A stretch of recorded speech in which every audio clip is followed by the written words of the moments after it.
Nous sommes ici pour vous parler donc d'un projet qui est opérationnel sur Roquefort-des-Corbières, donc qui est bien en France, donc dans le département de l'Aude.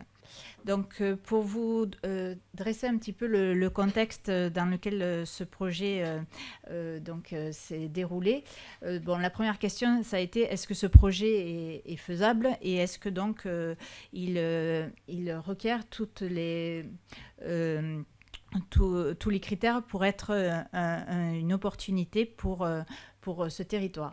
Alors, au niveau du territoire, c'est un territoire où la vigne est très présente et, en d'autres termes, où coule l'eau d'une station d'épuration. Donc au milieu, avec donc une station qui est sur la commune de Roquefort-des-Corbières, avec qui collecte une population moyenne de 100 une population de 1000 habitants, ce qui représente 100 à 200 mètres cubes par jour. Il y a une présence d'un milieu récepteur très sensible, l'étang de Bages, et on a très très peu de ressources en eau localement. Donc on était dans une situation qui était favorable, avec une vigne qui présentait un stress hydrique et des besoins qui ne pouvaient pas être complétés par l'eau présente sur le territoire. Et on a vu cette année, en plus, un réchauffement climatique qui a accentué en fait ce stress hydrique. De plus, au niveau des viticulteurs, il n'y avait aucune réticence à utiliser de l'eau usée traitée. Ça ne leur posait aucun problème. Bon, on était sur une irrigation à goutte qui était proposée. Donc ce projet a été mis en place en plusieurs étapes. La première, ça a été la réponse à l'appel à projet fait par l'agence de l'eau RMC, donc sur la réutilisation de l'eau usée traitée, qui a eu lieu donc en 2016. Suite donc, au fait que ce projet a été éligible, on a fait le dossier loi l'eau pour la création du stockage et le dossier de demande d'autorisation pour la réutilisation des eaux usées traitées pour l'irrigation de la vigne. En 2018, BRLE a obtenu l'arrêté préfectoral d'autorisation des travaux. En parallèle, donc, les irrigants ont acquis la parcelle sur laquelle s'est fait le stockage. Et en 2019, donc, a eu lieu les travaux pour mettre en place le traitement tertiaire, le stockage et le réseau d'irrigation.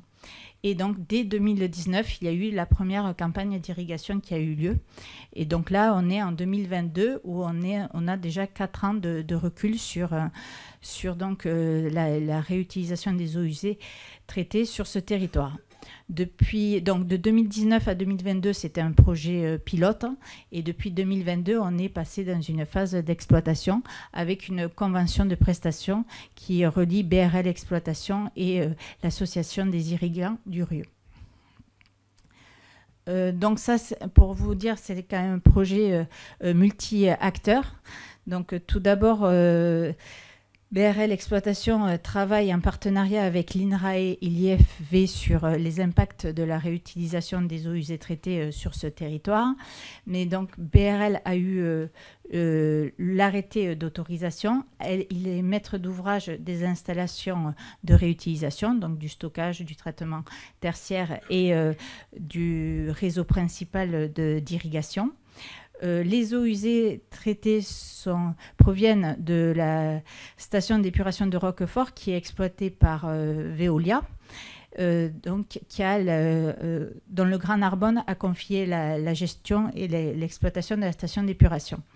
Donc, Grand Narbonne est maître d'ouvrage de la station d'épuration.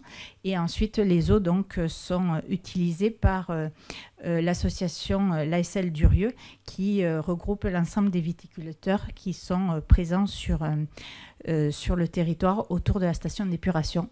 Ça représente quand même un nombre d'hectares minimum, puisque c'est 15 hectares qui sont irrigués à partir des eaux usées traitées de Roquefort-des-Corbières. Je vais laisser la parole à Émilie sur les aspects techniques. Donc, je vais poursuivre avec un descriptif un peu plus détaillé du projet.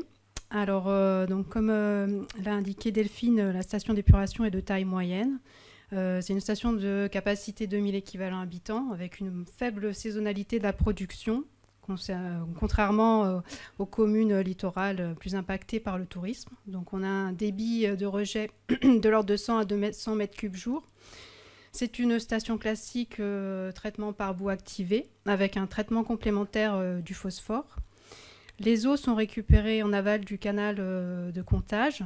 Elles sont récupérées dans une cuve tampon qui est équipée d'une pompe qui renvoie ensuite les eaux dans un bassin de stockage de 3000 m3.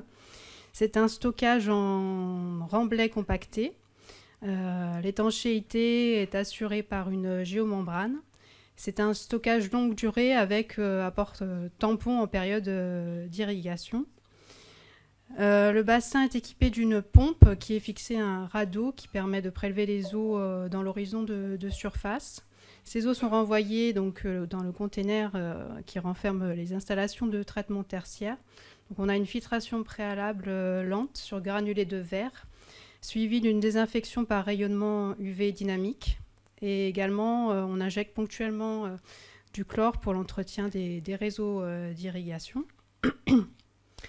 Le périmètre irrigué donc, s'élève à 15 hectares, donc principalement aux abords de la station d'épuration. Donc, est exploité par 9 viticulteurs, principalement adhérents à la coopérative les 4. L'irrigation se fait au moyen du goutte à goutte. La gestion des irrigations se fait au moyen d'un programmateur centralisé sur 9 postes d'irrigation. Et on est en présence d'une vigne sans production de vin, c'est vin de table, sans indication géographique.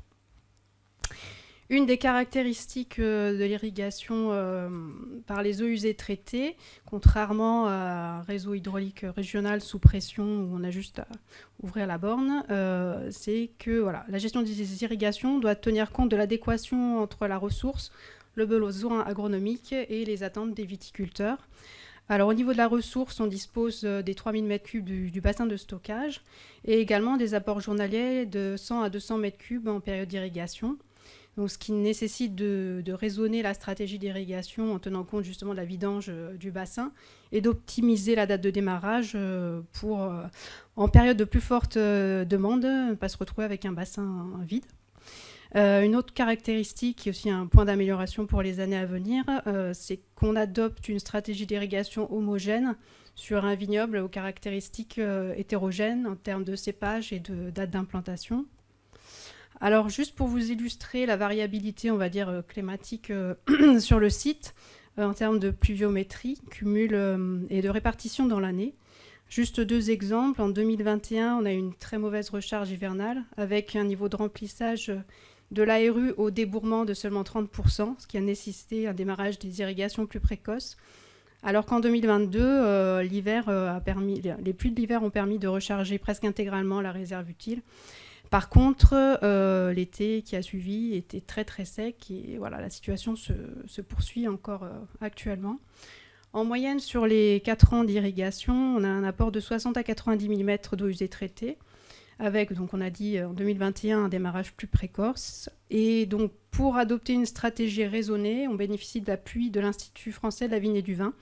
Donc, on a équipé le périmètre de sondes d'humidité de sol. On effectue aussi des mesures directement sur le site, des mesures d'APEX, mais également, on fait tourner des modèles de bilan hydrique pour optimiser, on va dire, l'irrigation. En termes de qualité des eaux usées traitées, les 4 dernières années ont montré que les eaux étaient conformes à la réglementation française et alors dans 90% des cas dès la sortie station, mais le traitement par UV dynamique permet d'avoir une garantie, on va dire, de cette conformité. Et autre effet positif, c'est l'effet épuratoire sur la charge microbiologique au niveau du stockage. Alors c'est un peu lié à la configuration du stockage, dans la mesure où on prélève les effluents dans l'horizon superficiel, et du coup ce qui permet d'avoir un impact, on va dire, des UV, et un impact des infections. L'une des difficultés qu'on a pu rencontrer, c'était au niveau des méthodologies d'analyse en laboratoire, dans la mesure où ce sont des paramètres qui sont très spécifiques. Et donc une autre difficulté rencontrée, c'est le développement d'algues, qui a entraîné un colmatage des filtres et une intensification des contre-lavages. Alors, Roquefort-des-Corbières permet également, est un site de référence pour accroître les connaissances scientifiques dans le domaine de la reuse. Il y a un projet qui s'appelle VitiReut qui associe l'INRAE et l'IFEV, qui a principalement 3 axes de recherche. Un axe sur la maîtrise des risques sanitaires et environnementaux, qui permet en fait de suivre la concentration de 3 indicateurs de contamination fécale à différentes étapes du traitement tertiaire jusqu'au goûteur. Donc on a 2 parcelles, une qui est un peu plus proche du traitement tertiaire et une qui est la plus éloignée, où on mesure la concentration dans ces 3 indicateurs. Ça permet de mesurer aussi l'effet du traitement tertiaire. Donc, voir s'il y a également s'il y a des variations saisonnières et de mesurer l'éventuel redéveloppement des micro-organismes dans les conduites. Donc, globalement, les résultats étaient plutôt positifs et en accord avec les analyses qui ont été faites par BRL, et elles ont montré une efficacité du traitement tertiaire et une absence de redéveloppement, on va dire, dans les gaines de goutte à goutte. Donc il y a un deuxième axe qui est l'efficience agronomique des eaux usées traitées, où là on évalue le potentiel nutritif fertilisant des eaux usées traitées par les mesures de rendement, vigueur, des analyses pétrolières, mais aussi on regarde l'effet sur la maturité. Pardon. Et donc il y a un troisième axe qui est le suivi du matériel d'irrigation, avec d'une part des mesures de débit, de goûteurs, pour vérifier l'absence de colmatage au cours du temps, et également des mesures en laboratoire avec des prélèvements de tronçons de gaines de goutte à goutte, où on extrait le biofilm afin de le quantifier. Et là encore, donc à l'issue des 3 à 4 années d'irrigation, on n'a pas constaté d'impact sur les débits de goûteurs. Et donc en 2021, il n'y avait pas de développement massif de biofilm constaté via le prélèvement de ces tronçons. 2022, voilà, on attend les résultats. Je laisse la parole à Delphine. Donc pour terminer, donc pour dresser un peu un bilan de ce qui se passe à Roquefort-des-Corbières, ce qu'on peut dire, c'est que bon, il y a eu des freins, il y a des côtés négatifs, donc ça a été les freins administratifs. Le dossier Loileau a pris un certain temps, on a mis un certain temps à avoir les autorisations, et comme dit ce matin au niveau juridique par M. Février, il y a aussi des fois des incohérences ou un manque, on va dire, de concertation au niveau réglementation, du style pour avoir le permis de construire au niveau urbanisme, on nous demandait d'avoir l'arrêté d'autorisation des eaux usées traitées, et l'arrêté d'autorisation des eaux usées traitées nous demandait d'avoir un pilote grandeur nature pour en fait donner l'arrêté. Donc en fait on avait un peu un serpent qui se mordait la queue, et ça a été un peu compliqué pour avoir donc les différentes autorisations et de permis de construire et l'autorisation de REUT. Également, l'achat du foncier pour faire le stockage et le traitement de tertiaire, c'est un achat qui a été fait par les viticulteurs. Bon, ça a un coût, c'est dans des zones hors zone inondable pour ce qui concerne le stockage, donc avec un foncier relativement cher et difficile donc à assumer par les viticulteurs. Également, on a un partage de la ressource qui, comme cette année, il y a eu une forte demande du fait de la pression climatique. Donc, tous les viticulteurs veulent de l'eau. Parfois, des fois, en veulent plus que des besoins. Mais bon, ça se comprend aussi par la peur de manquer. Donc, ça, c'est aussi à gérer. Il y a la gestion de la cinétique de développement des algues. Comme l'a dit Émilie, on a un risque après de colmatage au niveau des goûteurs, et donc aussi des lavages de filtres très, très importants, donc, avec donc, un manque d'eau qui engendre des manques d'eau. On a également la multiplicité des intervenants qu'on a mis comme frein aussi, parce qu'en fait, si par exemple il y a un problème à la station d'épuration, ce qui arrive jamais avec Veolia, mais des fois, il faut qu'il y ait que BRL exploitation soit prévenue en ce qui concerne le traitement tertiaire, et qu'également les irrigants soient prévenus, ainsi que le maître d'ouvrage. Donc on a voilà, une multiplicité des intervenants, et parfois dans l'opérationnel, ça amène quelques difficultés. Également, pour les agriculteurs, il y a une maîtrise des coûts et une acceptabilité financière à avoir. L'année dernière, pour l'année 2021, il y a eu le gel au niveau de des vignes. Et pour les agriculteurs, forcément, ça a été un peu plus compliqué pour assumer financièrement cette charge liée à la réhute, enfin à l'achat de l'eau usée traitée. Par contre, il y a des points très positifs dans ce projet, c'est-à-dire qu'on a des installations qui sont opérationnelles depuis 4 ans, qui montrent qu'il n'y a aucun problème en termes de qualité d'eau. En tout cas, toutes les analyses ont montré l'efficience du traitement tertiaire. Et il n'y a pas d'impact visuel sur le matériel d'irrigation. Donc voilà, INRAE fait des analyses sur tout ce qui est matériel et a montré qu'il n'y avait pas de colmatage, en tout cas après 4 ans d'irrigation.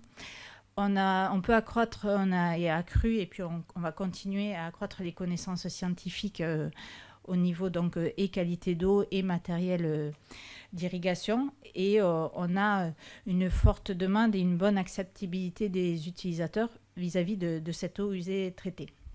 Donc comme c'est un projet qui marche, on a des perspectives, et donc en termes de perspectives, on a toujours à optimiser, à faire des optimisations techniques, donc au niveau du matériel et de la gestion des arrosages, pour être vraiment très bon entre le besoin des cultures et la bonne dose d'eau à appliquer. On souhaite aussi étudier donc la mise en application de la réglementation européenne, même si le projet est antérieur au règlement européen. On a le projet d'extension. Alors, c'est pas une extension, c'est 5 hectares. Hein, donc, on appelle ça une extension. Et on souhaite aussi, à travers ce projet, poursuivre des actions de recherche et développement, et de reproduire ce projet dans d'autres sites. Voilà. Merci.